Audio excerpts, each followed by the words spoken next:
Bismillah ar-Rahman ar-Rahim. Assalamu alaikum wa rahmatullah. Alors, la famille, ça fait quelques jours, on ne discute plus.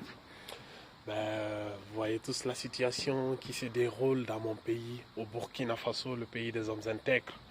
La situation était confuse ces derniers jours avec le coup d'état militaire et tout, et le risque d'affrontement qu'il y a entre les différentes factions militaires. La situation était confuse et inquiétante. Je remercie à tous ceux qui m'ont écrit pour me demander ouais, comment ils vont ta famille, est-ce que tout le monde va bien. C'est très gentil et vraiment merci. Et bien sûr, parce que nous on habite dans un quartier qui n'est pas très loin du quartier présidentiel de Ouaga 2000. Donc vous vous doutez bien que s'il y a des affrontements, notre quartier risque de vite être encerclé et de se transformer en un champ de bataille, et c'était vraiment inquiétant. Je peux vous assurer que les derniers jours, depuis la nuit du jeudi soir, vendredi, ils n'ont pas beaucoup dormi, hein, parce que voilà, ils n'ont pas beaucoup dormi, voilà, parce que il y avait les armes et tout, c'était flippant, mais alhamdoulilah, tout s'est bien passé. Bon, tout se passe bien jusqu'à aujourd'hui.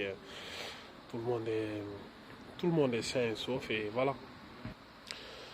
Donc voilà pourquoi quand je dis souvent aux gens, quand on parle de politique, il y a certains qui me disent ouais non, arrête de parler de la politique, parle-nous juste de la religion et tout. Je dis aux gens, l'islam ne se limite pas seulement au Coran et à la Sunna. Il faut comprendre le Coran et la Sunna et l'adapter à notre société, à la vie, parce que si tu ne parles pas de la politique va parler de toi. Si tu ne fais pas la politique va te faire. Le pays, si tu peux adorer Dieu, c'est parce que le pays il est en paix. Si le pays est en guerre, tu ne pourras pas adorer Dieu. Les mosquées étaient fermées, il y avait un couvre-feu, les dars ont tous été annulés, c'était le chaos, tu vois.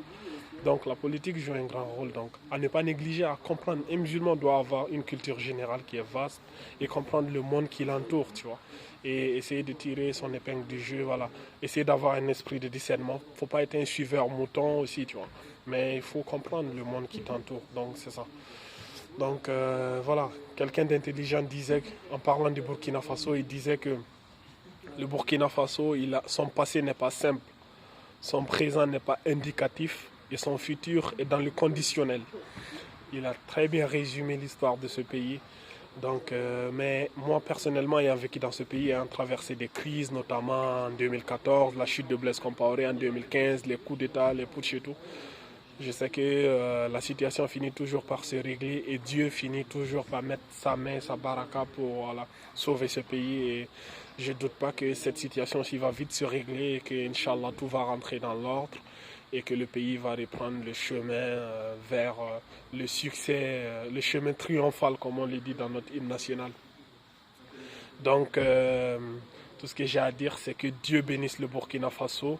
Et aujourd'hui, le mot d'ordre dans les commentaires ou le mot de passe, c'est la patrie ou la mort, nous vaincrons. Que Dieu bénisse le Burkina Faso. Que la paix de Dieu soit sur vous.